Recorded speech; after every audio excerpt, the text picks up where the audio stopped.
Paxtakorga oson tutib bo'lmaydi. Klub o'zi tanlab olgan siyosatdan og'ishmay faoliyat olib bormoqda. O'smirlar va yoshlar terma jamoalarini qo'lga olish barobarida Paxtakor bir qator futbolchilarni yetishtirib berdi. Bugunga kelib mamlakat olimpiya terma jamoasini ham bu klub futbolchilarisiz tasavvur qilish qiyin. Gapning indallosini aytganda, Samvel Babayan bu frontda yaqqol yetakchi. Masalaning ikkinchi tomoni ham borki, terma jamoalar tinimsiz ravishda Paxtakor rejalarini buzib turishadi. Masalan, Jamshid Iskandarov bilan yetarli darajada mashg'ulot olib borish qiyin bo'lgan Paxtakorda uning o'rnini bosa oladigan futbolchining o'zi yo'q.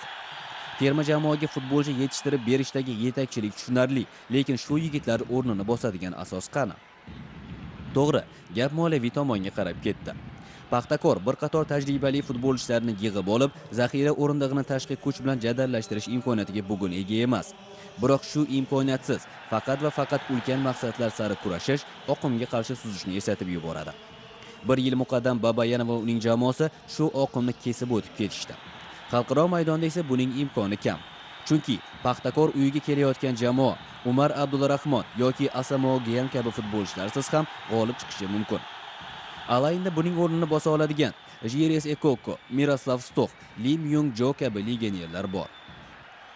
Zlatko Dali jamoasi Amirlik ichki chempionatida yetakchi bo'lib turibdi. Mavzudan biroz chetlashib aytish kerakki, Qatar Yulduzlar ligasini boshqarayotgan Laxviya bunyodkorni qanday yenggan bo'lsa, Paxtakor ham Amirlik yetakchisi oldida mana shu suratda ojiz qoldi. Farqli tomoni, qaldirg'ochlar o'z ustunliklarini namoyish etgandek bo'lishdi. Alayin esa safarda to'p surishiga qaramay, o'yin bobida Paxtakordan ikki karra ustunligini ko'rdik. Gap xalqaro maydonda qolganida futbolchilar ko'zidagi o't birpas dam olib turadi.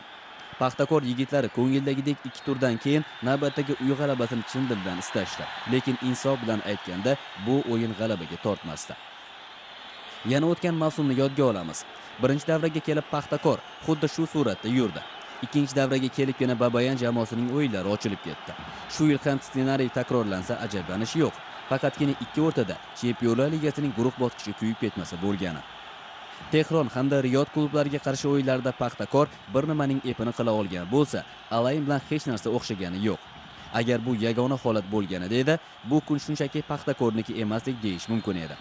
Lekin Lokomotivga qarshi Super Kubokni ham qo'shib eslaydigan bo'lsak, Paxtakorning yurak urishi kishini xavotirga soladi. Bu Miroslav Stoxning uchrashuv taqdirini hal qilgan zarbasi. G'alabaga haqli to'p surgan Amirlik klubi 75-daqiqadan keyin Stoxsiz to'p surishga ham majbur bo'ldi. Bir kishi kam Paxtakor esa o'yin yakuniga qadar baribir o'ziga kela olmadi. Sharh avvalidagi mavzuga qaytib kelamiz. Unga kichik xulosa qilamiz.